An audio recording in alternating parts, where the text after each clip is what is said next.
so sunny Tenerife, but still nice to be on a different place, change of environment, and yeah, a little unexpected live. But I thought I'd just drop in with you. I'll try to have a live now every other week, or every week actually, if you enjoy it. So I'll do this more often, and it's quite nice because before you had to have all this fancy setup and so on, but now they made it very easy on your mobile app on YouTube. You can have vertical live, so that's actually really much easier, and yeah, quite enjoy it. So hopefully you do too. So yeah, right now I'm in Tenerife actually for about a month. We've been previously obviously in Dubai, just after having left my job. Now I'm really enjoying my freedom, location freedom of being able to work and live from anywhere I please, so to say. And yeah, I mean, probably it would have been smarter to come to Tenerife first and then to Dubai, because I'll be quite honest, we've been to Tenerife a few times before, and in general a nice place. But if you come back straight after Dubai to Tenerife, I must say it's a little bit tough. You know, it's not exactly what I would yeah, normally aim for, because it's just not comparable. It's not the same. It's definitely, it's a nice place in general, but it's lacking a lot of things in terms of infrastructure, places to go, the inspiring mindset. I mean, most people come here to relax and have a good time, which is, you know, fair enough. But obviously we're with my wife right now in the process of building our business and really trying to level up. So in that way, it's probably not the best place. I also feel like I aged 5 years by being here for 1 week, because I think the average age is like 60 plus or something. But again, it's everything is a little bit more chill vibes over here. The main reason why we came is probably because of my little doggy here, Nutella, who's with me. Because to Dubai, it's a little bit tricky to get a dog there for just a few weeks. It's not impossible, but it's crazy expensive to fly a dog in. So we'd only do this, you know, once we after summer permanently move there. Because right now we're still waiting for our apartment to be finished in Lithuania. So hopefully we'll be able to spend the summer there. And once that's done, we can then move back for good to Dubai and enjoy life over there. What else? Otherwise, yeah, I mean, I was thinking about, you know, obviously a couple of videos coming up, and one thing really came to my mind, especially now with all this crypto boom. You know, a lot of people ask me, Kai, how much is Bitcoin gonna go to? You know, when do we sell? And I realized it's probably the hardest part of investing is selling, because I'm a long-term buy and hold investor, right? I like to look for discounts, get a good price. When the stock drops, it's a company that I like to buy, and I do my weekly stock buys. And when I see any of those dropping by 3, 4, 5%, I definitely buy them, you know. So it's really nice to add to your positions, but when do you actually sell it? That's a really hard thing, especially now with Bitcoin, right? So imagine if it goes to 100,000, right? I don't know, I didn't check, but I think it's now at $62,000 roughly. So let it go up another, you know, what is that? Another 30, 40%. Let's reach 100,000, which I'm sure eventually it will get there. So the question is, will you cash out completely? Will you add more to it? Because it might go to 1 million, right? Some people like Kathy Woods and others say it might be one Bitcoin worth 1 million. Imagine you sold everything at 100,000. You'll be devastated if it ever goes to 1 million one day. There was this famous guy who used to, I don't know, 15 years ago, pay for 2 pizzas with I think 10 Bitcoins at the time. I mean, the guy must be furious these days. So I think it's a really interesting question to think about. I mean, some people, what they propose is to obviously sell as much as you invested initially, right? So you basically take your capital back, and then you just have your profits invested and let that grow and compound, so that you don't completely close your position, which probably makes sense. Then again, others are a bit more bullish, right? Which I call more trading. It's not really investing, it's trading. So if it hits a certain number, let's say 80K or 100K, you sell everything. You know, cash in basically, depending where you live. If you live in Dubai, UAE, you don't pay any tax on that, which is great. Other countries, you might have to pay, you know, capital gains tax on that.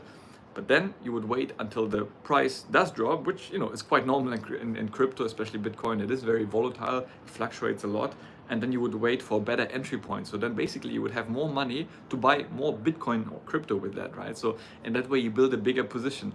But still, I mean, in theory, everything makes sense and is clear. And you would think to yourself, yeah, if it reaches 100,000, I will easily sell it, right? But human psychology works in funny ways. And most of us, like we really struggle, like myself included. It's really, really hard. That's why I'm a buy and hold, and I like dividends, because that way I don't have to worry when I have to sell it, because I just want to accumulate a bigger position, and it pays me a monthly or a quarterly dividend income. The same what I liked with crypto was the staking rewards, or if you lend your Bitcoin, for example, on Nexo platform, you can get in a way interest. So that's nice because you hold it and you make your money, your Bitcoin work for you. But selling it, yeah, it's tricky. Honestly, I can't give you the answer. I don't think I would sell it 100,000. To be fair, I don't think I would. Obviously, I think with the upcoming halving, Bitcoin halving in April, sometime April, I think there's going to be another boost before that. But eventually, it will also come down. So I just same as I did in 2020, 21, the last 2-3 years. I mean, Bitcoin has been pretty flat, if not dropping, and I just held on to it because I really have a long-term horizon. I think in 5-10 years, it will be worth significantly more. So do I want to sell it now for a quick profit? Potentially, so it's quite interesting. I haven't got the answer. So who do we have here? Doge, hi, nice to hear. Lipos, hello guys. I'm a psychologist myself, great. I agree with the psychological volatility having crypto myself. Yeah, it is really tough. I try to not to look at it on a daily basis, even though right now it's so funny. The last few years, again, when crypto was flat or dropping, nobody in the media was talking about it. Now that it's rising every day, all you read is crypto prices, so it's hard to avoid it. And I think that's sometimes for the wrong reason, because too many people they get too excited, so they jump onto the train when it's already way too late. Probably if you haven't started investing at all now, to put substantial amount in it, I don't think it makes sense. If you want a dollar cost average, meaning every single day or week or month you buy for a certain amount some Bitcoin, let's say, I think that makes sense, because again, you don't know if the prices will never fall below what it is now. You might be missing out if you wait for that to happen. On the other case, if you continue to invest every single week or month, you will get an average price, which is the same what I do with my stocks and ETFs, because I don't know what's going to be the price in 2-3 years from now, right? So that's why rather than saving up and then trying to time the market, I'm spending time in the market, so to say. And the same is true for any investment class. I think it really makes sense. So having a sort of recurring buy on your cryptocurrency, if you feel comfortable there. Again, I'm not there. I'm not promoting to buy cryptocurrency, because a lot of people don't understand it, don't feel comfortable, and that's totally fine. I think there's a joy of missing out, not a fear of missing out, but joy of missing out. The same how I missed out on Nvidia, for example. A lot of people made money with that. Great, kudos to them. But you cannot invest into everything. I would love to have bought real estate in Dubai, let's say 20 years ago. I would have made millions, but hey, I missed out on that, and it's totally fine, right? You can't do everything at the same time, so you have to pick your battle, so to say, and invest what you feel comfortable with and what you understand. So if that's crypto, that's great, and then I think a good strategy is to, as I said, on a weekly or monthly basis, have a recurring buy to acquire a bigger position in that. Enjoy siesta vibes in Tenerife. Thank you, Marcos. I'm actually mostly here to work. To be honest, there's not too much to do. So I started working out now twice a day, mornings and evenings. And during the day, I work out because, yeah, most places are quite touristy, I would say. Not too many nice places. There's a couple of nice hotels, 1-2 beach clubs. But in a way, it's also good. Not too many temptations, because in Dubai, I mean, Jesus, there's so many nice things you want to do constantly. So it pulls you away from work.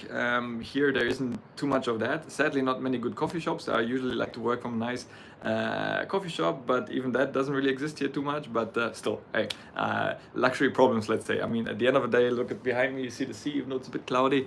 So it's a nice environment. Quack Plate, hi Kai, could you please explain why you left Germany? I'm from South Africa, moved to Germany and looking to move out next few years to a more tax-friendly country. Yeah, I mean, I actually left Germany when I was 16, so that was purely well, at the time my parents divorced, which was not nice, and for me it was quite a difficult time. So I said, okay, I'm gonna go on an exchange year somewhere abroad, and we looked around. Most people went to the US. In the end, we decided for me it would be interesting to go to New Zealand, so the furthest place from Germany actually. I did that for 1 year, really enjoyed it, and that way I skipped 1 year. Actually had in school, so if I would have come back I had to repeat the year and so on, would have wasted time. So that way I just said I finished 1 more year there, so essentially I stayed 2 years and pretty much finished my high school. So that saved me 2 years in Germany, and from then on I said, listen, it's nice to be abroad. I didn't have much connection with Germany. And I said, listen, why don't I study abroad? And then I want to study hospitality management in Switzerland, but it's very expensive. So in the end, we looked around with my family, and we found Dubai of all places. And who would have guessed? But it was significantly cheaper than studying in Switzerland. And I went to Dubai, was 4 years there, and from there I started traveling around the world as a part of hospitality, obviously. So never came back to Germany, only go back once, maximum twice a year. And every time I go, I'm just like devastated to see how the German standards, everywhere I go internationally, people say, oh, German quality and so on. But when you actually go there, I'm from Berlin, it's just so sad to see how things are dropping, how dirty it is, how unsafe it is. And it's just, not a country I would see myself living for sure, unless something changes. Because I like rules, order, and so forth, which is why I like Vilnius in Lithuania. It's very clean, very safe. And of course, why I love Dubai, because it's just amazing how it's managed. They manage Dubai really as a company rather than a country, which I really like. So for me, I'm not missing anything in Germany except for my family, but that's about it. Cedric, how safe is Interactive Brokers? Well, look, Cedric, I have most of my holdings with Interactive Brokers. They're a stock listed company. I think they are probably, I'm not sure exact numbers, but they're probably one of the biggest brokers by portfolio size that they have in their portfolio in the world, and probably one of the longest serving one out there. They have all the relevant certifications. They operate in pretty much, I think over 140 countries. So if there's one broker you can trust, it's probably them, right? They're part of SIPC insurance, so your shares are protected up to 250 or 500k. Anyways, there's a share segregation from your capital to your shares to the company. So even if they go bust, they're held in a separate account. So there's so many things that make me really feel comfortable with them. And honestly, that was probably the main point, because in terms of interface and user experience, they're definitely not the biggest one, right? And there is other brokers out there like Trading 212 that have no commissions. I still pay tiny commission, but I still pay a commission, and the interface is not good. So despite all these facts, I'm still with them because I really feel the most safe and comfortable with them. So I hope that answers the question. But I think if there's any broker I would trust my money with, it will be Interactive Brokers. Thanks for sharing. What countries would you be in your top 3 to live as an expat? Good question. Right now, I would definitely say, well, that's where we are moving towards, UAE. I think that's an amazing country. People say, now the tax-free life is over. So first of all, I'm moving not just purely because of the tax. I say the tax benefit is a cherry on top, but for me, it's also the environment, is the people you meet, the cleanliness, the safety, business environment. There's no jealousy. When you meet people, in a Ferrari, in Germany, people look at them and say, oh, what a show-off guy, whatever. There you see the guy say, listen, wow, amazing, nice car. What do you do for a living? And people are open to share. And it's very inspiring and a lifting place. Some people call it show-off, but for me, I'm inspired by these things, right? It doesn't mean that I need to live that life, but when I see someone successful and they share the success factors, for me it's great. I want to learn from people who are doing better things than me, rather than looking down and feeling great, oh look, my portfolio. No, I want to look at other people's portfolio and say, wow, what a long way I have to go, but learn from them in a positive way. So many things why I love Dubai, but obviously that's for me one of the places. I've been to Singapore a few times. Some people like it very much. I also like it. Would I live there? Probably not. It's a little bit too small for me, quite restrictive in a way. So in that way, if you ask me as an expat where I would also consider living, would definitely be Spain in general. Not on an island as I'm today in Tenerife, because it feels very limiting and not so developed. But for example, Barcelona, probably Barcelona would be the place where I would live in Spain. I would love that very much. It's a beautiful place. What else? Portugal. I've been only to Lisbon, but a lot of digital nomads, they love it there. Has a lot of benefits and advantages. They're really trying to bring in these digital nomads. It's easy to get a Schengen visa and so on. So there's a lot of perks for that. Personally, I haven't lived there too long, so I can't comment on that, but seems to be nice weather-wise and so on. So that could be an option. And of course, I lived in Vilnius, Lithuania, 7 years. So while the weather is not the best, the quality of life, the standard of living is actually very high. In many ways, I would say higher than in Germany, believe it or not. And now I'm talking about Vilnius, city center and so on. Obviously, there's also some rougher neighborhoods around, but in general, it's a beautiful, beautiful place. In summer, it's just spectacular, lovely people. Everybody speaks English. That's important as well, right? I mean, even you go to France, a lot of places they don't speak proper English. So as an expat, if you ask me the question, I think it's important to have also a high level of English. So that would be another choice. Myself, I also lived in China, in the UK, Switzerland. So these are nice places, but again, I wouldn't really rush to go back there anytime soon, to be honest. Switzerland is nice. I mean, I love Switzerland, but it's bloody expensive, I must say. It's a high quality of life, but yeah, I don't know, maybe when I'm retired one day, have a nice lake, a nice villa by the Swiss lake somewhere. But otherwise, maybe, yeah, not what I would like to right now. So I would say UAE, Spain, and Lithuania. Right, what's your view on Trade Republic? Good for long-term invest and hold? Definitely. I think again, now that they got the fully German license accreditation, they protect your funds, fund protection up to 100,000 euros. I think they're a very, very solid place. Now in my case, I wouldn't go all in with them because obviously I will be moving to Dubai, so they are not operating in the UAE, so that wouldn't work for me because my tax jurisdiction would be based in the UAE, so that wouldn't work. And second of all, even now, I like to buy my stocks and all my portfolio ETFs and so on in the native currency, which is, let's say, if I buy a Coca-Cola share on the US stock market, I want to buy it in US dollars, and there you can, I think, only buy in euros. And it goes through Lange & Söhne, which is a stock exchange in Hamburg. It's fully legit, everything is fine. So if you don't mind and you want to transact in euro, that's perfectly fine. But it's just a thing. I mean, it's not that you get better returns or not. It's just something that I read into it. I like buying the native currency and stocks in the native stock exchange. So in that case, it wouldn't work for me. Other than that, I use it right now for the 4% interest that I get on all my cash. Up to 50k, and I really make the most out of it, and that's really, really nice. But yeah, if you somewhere in the country where Trade Republic is working, definitely it's a very legit stockbroker, which I can really recommend, especially if you do recurring stock buys, because now if you buy individual stocks, they charge you €1 commission on that. But if you have recurring stock buys, every week or month, that's free of charge, so there's no commission. So that's really amazing. Set it and forget it, and it just keeps on buying for you. So that's really a cool solution for sure. Journey, sorry if I get their name wrong. Hi Kai, what's the difference between VUSA, VUA and other S&P 500?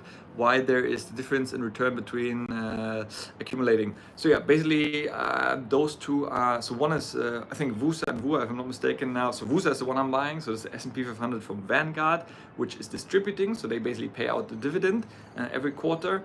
Versus VUA, if I'm not mistaken, is the one, because there's so many abbreviations, that is accumulating. I believe that's the one. So they basically reinvest your dividends automatically. So you don't have to do it yourself, they do it on your behalf. The only thing, in returns, technically there shouldn't be much of a difference unless, some countries, they have different taxations. So some they tax you more, some tax you less. So that might be a differentiating factor. So if your country doesn't pay you, where you don't pay tax on dividends, and that might be a reason to go with one or the other. But otherwise, the overall total performance is usually the same. Again, I just like to have distributing because for me, it's a long-term investment once again. And in 50, 60 years, if I want to live off those dividends, let's say, I don't want to have to sell my holdings because you never know, right? The stock market goes up and down. So if in case you want to have your live of your dividends, you would have to sell some of the shares. And it might be a period of 2, 3, 4 years when the stock market is down. So at that time, you would have to sell your shares and get less for it in return, and you'll be losing out quite a bit. Versus me, in that case, I would get my dividends paid to me regardless, right? And hopefully by then they're enough to live off. And yeah, so that would be one aspect. And secondly, just psychologically, seeing every quarter, the money being paid to me, seeing the dividend in percentage, the payout, it's just a little boost because, imagine you're going to be investing for 20, 30 years potentially, and not to see anything other, just a little number that goes up hopefully over time. It can be a little bit tough. So that way, when I get a notification on my phone, you received 100 euros, 200 euros, 300 euros over time, hopefully thousands in the future. It is a little bit rewarding, even though anyways I will be automatically reinvesting those amounts, right? So that's not a question. It's not like I'm living off 100 euros. I reinvest them automatically, but just psychologically it's a nice little thing to have. So in the end it's your choice. I just like to have distributing ETFs, so the VUSA in that case. Lipos, to buy suits your car. I can see in your eyes that you're missing it already. Yeah, very much. Can't wait to be back. We'll be back in April. So we'll be there for 6 months, then come back to Lithuania for the summer, and then after summer move there for good. So very excited for it. And yeah, there should be some cool conferences. I hope to be able to get there as a influencer in a way, which would be cool. Some blockchain events and some fintech events. So if I get into that, obviously I'll document that on my channel as well. So it might be interesting for you as well to get the cutting edge of what's happening in the industry. So yeah, quite excited for that. And again, these things would never happen in Tenerife or some remote parts of Europe. So that's the cool thing of being in a melting pot like Dubai, where all these things are happening. So that's really exciting as well. Gonzalo, how did you transfer stocks to Dubai? You made a company account. So for now, I am actually in the process with interactive brokers.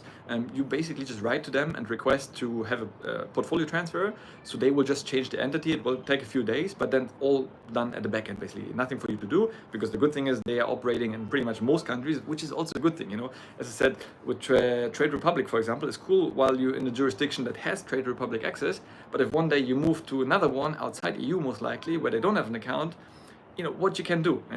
The good thing is Trade Republic does allow you portfolio transfer to another broker, but you know it's a little bit tedious, it takes some time and so on, but it's a good thing. You know, for example, Revolut doesn't even allow you that. That would mean you have to sell your portfolio and then rebuy it at the new broker, which is the worst thing you can do. So yeah, what was the question? So yeah, basically with interactive brokers, very simple. I just write to the support. We're now in the process of doing this, so in the next few days it will be under my personal account, because the good thing is in Dubai there is no personal income tax, but on the corporate, as you might have read, there is now 9% corporate income tax, which again has many different components to it for you to actually pay that money. So there's many exceptions how you don't have to pay that. You have to make significant money in order to qualify to pay those 9%. So really, but I would recommend you to do individual account if you go there. Gerhard, how long did it take you to earn good on YouTube? Good question. I mean, I've been now, I think next month will be my 3-year YouTube anniversary, so I have to think of something cool to do. Again, as you can see, the channel is still tiny, you know, and some people say, don't you get discouraged from little views and so on? And honestly, I don't.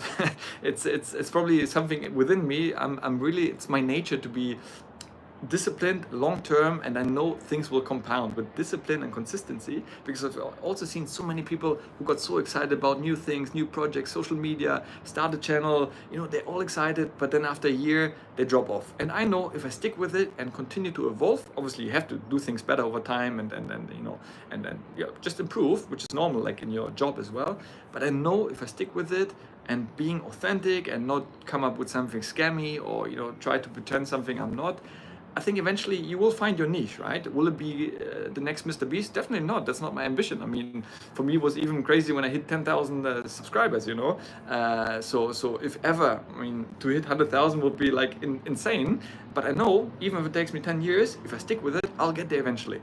So come back to your question, when I saw first good results, I mean, it was really tough in the beginning. I think the first year, absolutely nothing. You know, nobody wanted to work with me. I didn't have referral links. That wasn't part of the YouTube partnership program. So probably, I mean, real money after 2 years, I would say. So after 2 years, which is a long time for people to do work without getting paid, it's really, really tough.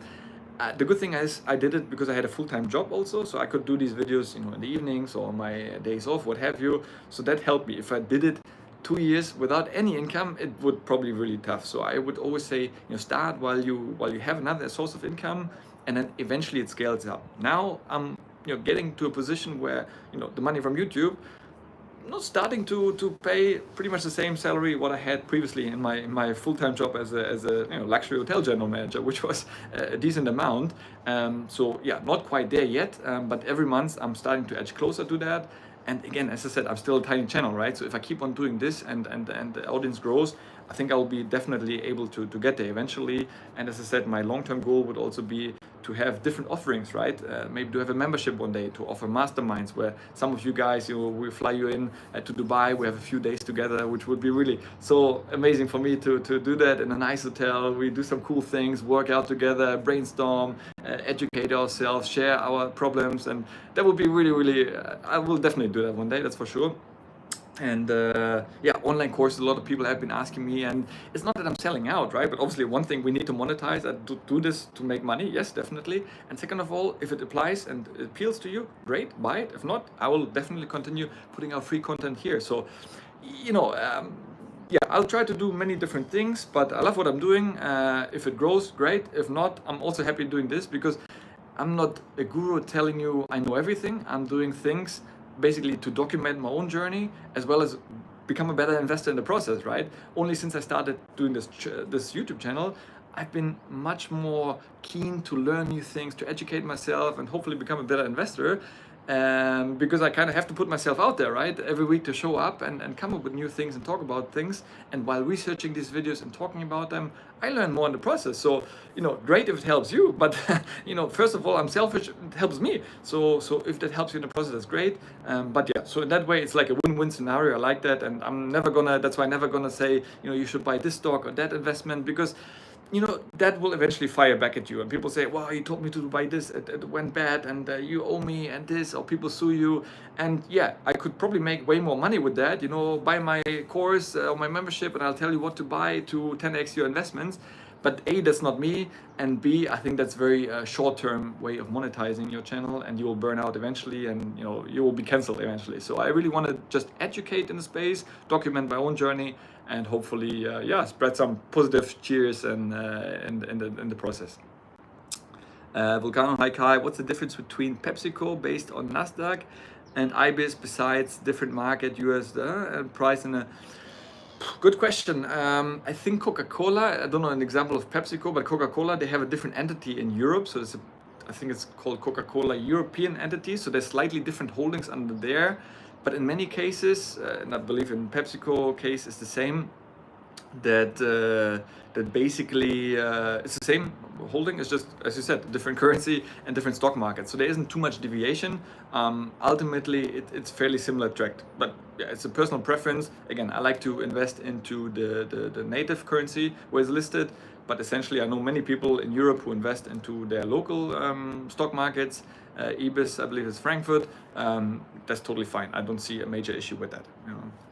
And Gonzalo, I'm planning to move out there, but I do manage some people. Money. Okay, that's cool. I mean, well done. I mean, that's cool. If you're an investor, I think that's really good. Again, in Dubai, there's so many like-minded people. I remember when I moved there the first time, I was working out in the gym, and I met another fellow YouTuber.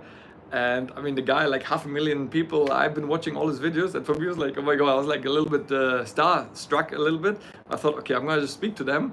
And also really nice guy from the UK, and he said, yeah, I'm also now in the process of relocating from the UK to Dubai because of tax benefits, but also because of the lifestyle and environment. And so nice, so we became like friends, and definitely when I go back next time, we're gonna meet up again, and hopefully I'll be able to interview him one day. And that's just so amazing, also to find people, inspiring people that I can interview. Last time I did an interview with my good old friend Daniel, who was now last year sold over 100 million euros worth of real estate. I mean, those people, for example, on Tenerife, there aren't that many, so I like that inspiring environment for sure. King family, nice to see you. You're always commenting on the videos, appreciate that. How do you deposit into IBKR? Funnily enough, I changed that recently. What I did in the past, I had my base currency in euros. So what I would then do is convert my euros in Revolut to US dollars, and then send the dollars to interactive brokers, and then I could invest it. But actually, it wasn't really the smartest thing to do, because it took really long, like a couple of days, until the transfer arrived and until it was released by IBKR. And actually, because I invest pretty much everything in dollars, there was no point for me to have it in euros anyways. So now what I did, I changed my currency in interactive brokers to US dollars. So basically there is no fluctuation from exchange rate, which makes sense, right? I mean, because some days I have seen great gains in a day, but it wasn't because of my stock performance, just because the euro dollar exchange rate was different. So make sure the base currency is the currency of the majority of your investments. So in my case, it's dollars. And now what I do is basically I send my euros from Revolut straight into Interactive Brokers. That's there within a few minutes. And then in Interactive Brokers, I actually convert these euros to dollars. That cost me $2 per exchange, but the exchange rate you get is absolutely unbeatable. I mean, it's even better than Revolut, which is crazy. And yeah, so that's the fastest way, the cheapest way I found, and yeah, very seamless. So I really, really recommend it. Gonzalo, yeah, I'm from Portugal, but taxes for natives are huge. Yeah, I heard that. Probably still better than Germany or UK, but definitely, I mean, taxes, it's you know, it is funny because when I was employed, you know, as an expat contract, as a hotel manager, you normally have like expat contract. I always got a net salary. So basically, in my contract, it was the salary I get after taxes. So for me, all my life, I never really worried about that because I always got a net salary. But now that I start my own business, and you think, oh my God, if I earn that and I have to pay 30-40% of that earning to the to whatever, you don't even know where it goes to. Like it really, you start thinking twice about it, right? So so that was definitely another big consideration for the move to Dubai. Volcano, thanks man. Quite hard to find information about the topic. Currently I have a bit of a PepsiCo and Altria, both in IBS market. Was more convenient for me to buy in my base currency. As I said, totally get it, makes sense. And if you can't feel comfortable with it, I mean, I really don't see a big difference. For example, on Seeking Alpha, Yahoo Finance, you can just plot in both ticker symbols and then compare them with each other. But I think if you have a long enough time period, over 10 years, they should be fairly similar. So I don't think there's a major issue. In the end, it becomes a little bit of a currency diversification because, again, long term, even though I'm technically EU citizen, resident, what have you, if I had to bet, I made a video on this recently, I would go with the US dollar definitely over the euro. So in that case, I want to diversify my currency holdings as well. I obviously have quite a bit in euros, but I want to have more in dollars as well as cryptocurrency. So have different currencies doesn't hurt, right? So if you're only in euros, maybe consider opening some positions in US dollars. Good guys, it's been now half an hour, so yeah, thanks for tuning in, thanks for your comments, always appreciate it. If you have any more, write me on Instagram. I'm more active there as well. If you have any video ideas, something you want to see, feel free to give me a shout out over there, and then I'm happy to make future videos on this. But yeah, last question from David. Kai, thanks for the videos. I'm a new investor. What about ETF? What would you recommend UK investors? I'm young and I want to be a bit more aggressive side whilst avoiding fees and tax. Well, obviously in that way, if you want to avoid fees, definitely go for trading 212. I believe in the UK you have these ISA tax advantaged accounts. Not 100% familiar with that, but it probably makes sense if you can invest a certain amount on an annual basis without paying taxes. Definitely go for that. Eventually you might one day move to another country where you have bigger tax advantages, but yeah, trading 212 to reduce your commission fees, and then it's up to you what you want to buy. Have maybe a small position in a classical S&P 500, but if you're young and want to take more risk, why not go for some high growth tech stocks, as well as definitely you should probably be owning some crypto. Again, I'm a boring crypto investor, only have Bitcoin, but if you want more aggressive, you can have some other ones. But again, I'll leave that up to you. I'm not giving investment recommendations, but yeah, have a bit more some good, peaceful sleep at night investments like the S&P, and then on top you can spice it up with some more speculative investments. Good guys, with this, thanks very much. I wish you all a beautiful weekend ahead, and see you very soon. Cheers, take care.